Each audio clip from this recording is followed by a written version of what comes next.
Assalamualaikum warahmatullahi wabarakatuh. Apa kabar semuanya? Jumpa lagi dengan Ibu Rini Satyari tetap di channel Satyari Kimia. Jangan lupa komen ya. Materi kimia kelas 12 semester 1 kali ini berjudul sifat koligatif 3. Jadi ini video yang ketiga.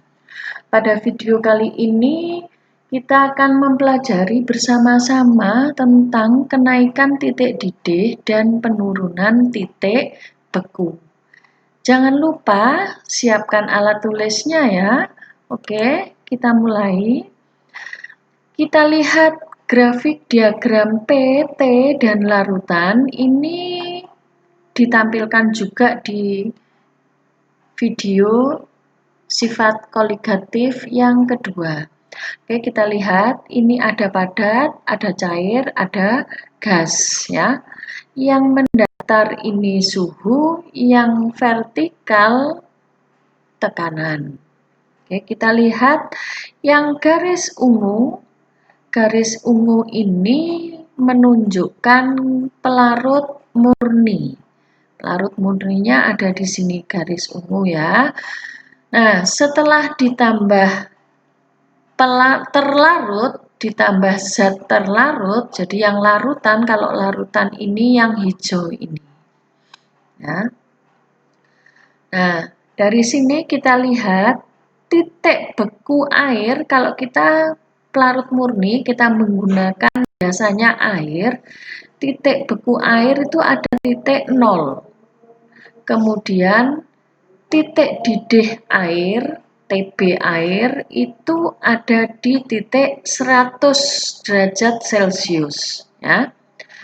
Nah, kalau ditambahkan zat terlarut, maka titik didihnya ini akan meningkat. Nah, gini ya.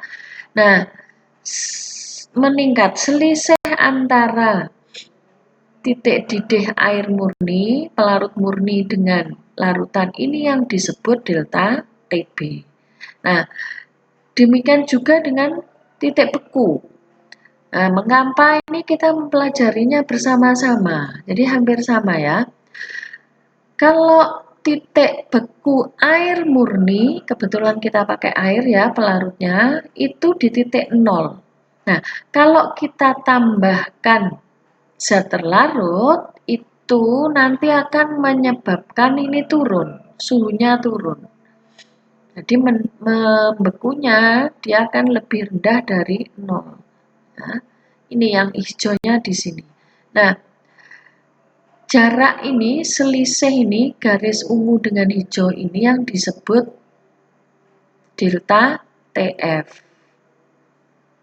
Atau ini kalau yang di kanan ini delta TB. Yang kemarin di video 1 ini, tekanannya sekian, 760 mm Hg. Itu untuk pelarut murni. Karena ada tambahan zat terlarut, tekanannya akan turun. Demikian ya. Oke, bisa dipahami. Oke, kita lanjutkan ya. Titik didih, apakah titik didih? Titik didih adalah suhu pada saat tekanan uap jenuh cairan sama dengan tekanan di permukaan atau udara luar. Nah, kalau titik didih ini sekarang titik beku apa? Titik beku di mana suhu di mana pelarut cair dan pelarut padat berada pada kesetimbangan. Sehingga tekanan uap keduanya sama. Nah, oke, kalau titik didih tekanan uap jenuh dengan cairan sama dengan ya, tekanan uap jenuh cairan sama dengan tekanan udara luar. Kalau titik beku, jadi kalau titik didih dari cair ke uap ke gas, kalau titik beku dari cair ke padat. Oke. Untuk kita lihat zat itu ada dua, zat non-elektrolit dan elektrolit. Jadi sifat koligatif larutan selalu dibagi jadi dua ya. Seperti di video sifat koligatif yang kedua, selalu dibagi dua. Jadi yang terlarut itu berupa non-elektrolit atau yang terlarut berupa non-elektrolit. Oke. Kenaikan titik didih delta TB, kita rumusnya ini, delta TB sama dengan M molal ya. Kalau untuk kenaikan titik didih dan penurunan titik beku, kita menggunakan molal, satuan konsentrasinya molal. Ini M kali KB, ini untuk non-elektrolit. Kalau elektrolit hanya berbeda di I. Masih ingat ya? Yang penurunan tekanan uap kan sama, jadi berbeda di I. Sekarang penurunan titik beku. Delta TF sama dengan M kali KF. Jadi ada KB, kalau pelarutnya kita air, berarti kita pakai KB air. Kalau titik beku, berarti kita pakai KF air, karena kita menggunakan pelarut air. Kalau non-elektrolit kita tinggal menambahkan faktor Van Hoff. Oke. Delta TF sama dengan TF pelarut min TF larutan. Kalau TF pelarut, kalau pelarutnya air berarti 0 kan? Berarti delta TF nanti akan sama dengan min. Nah, kalau TB, ini delta TB ini bisa diterjemahkan seperti ini. TB pelarut ditambah kalau untuk titik didih karena dia kenaikan, ditambah TB larutan. Kalau TB pelarut murninya 100, berarti nanti ditambah delta TB. Nilainya titik didihnya pasti lebih tinggi dari titik didih pelarut air. Oke, kita lanjutkan ya. Kita ke contoh soal ini. Ini dari satu soal ini kita bisa menghitung TB sekaligus TF-nya. Dengan yang penting ada data KB dan KF. Ya. Oke, kita lihat yang pertama kita hitung TB urea dulu ya.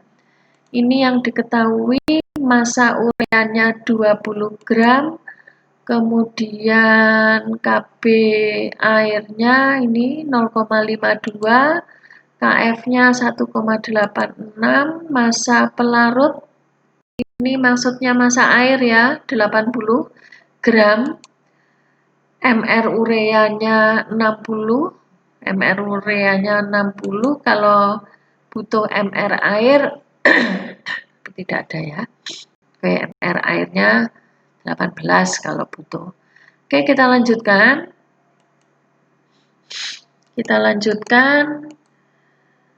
Kita delta TB sama dengan M kali KB ya rumusnya. Oke, M-nya dulu. Pakai massa tadi berapa? 20 ya. 20 per 60 ya, 20 per 60 karena tadi urea 60, kemudian airnya tadi 80.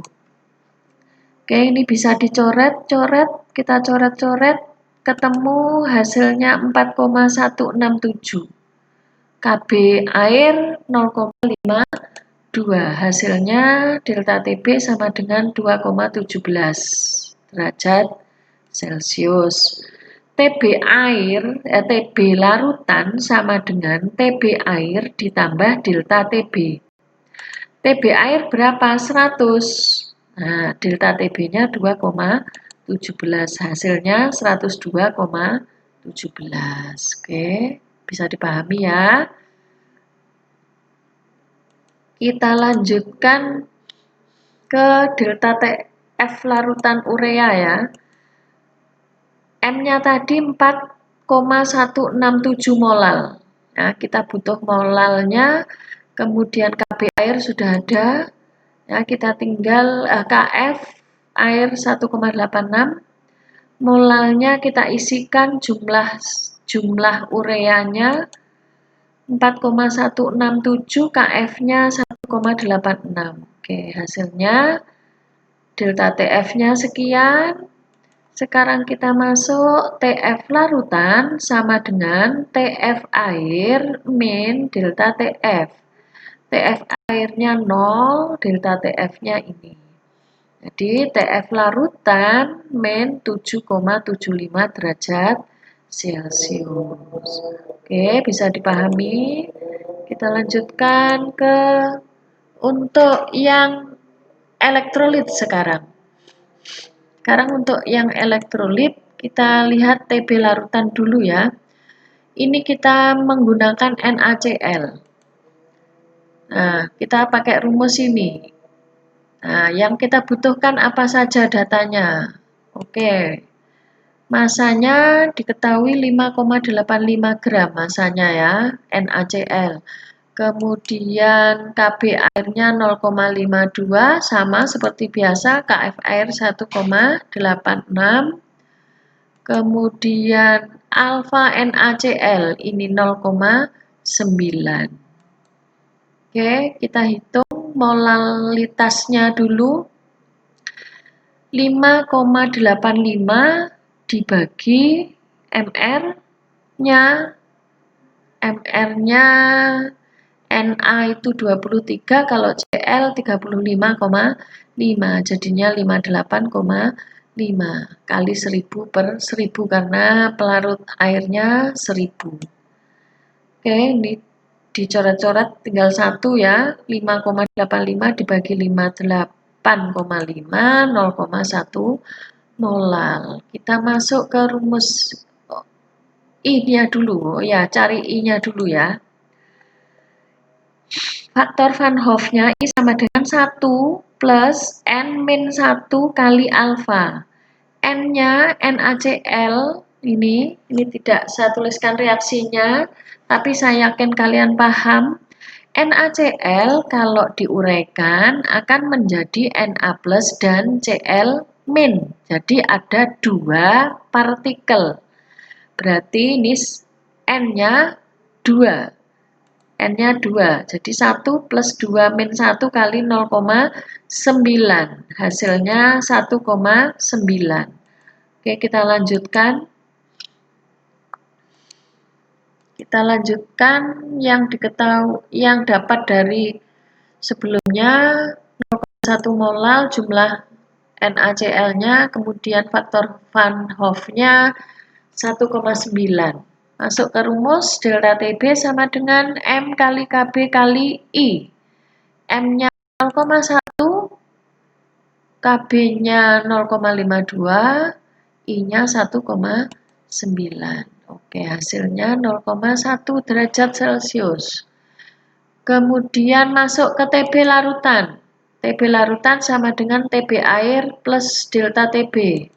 100 ditambah 100,1 derajat Celcius. Oke, ini delta TB larutan. Sekarang kita lanjutkan ke TF.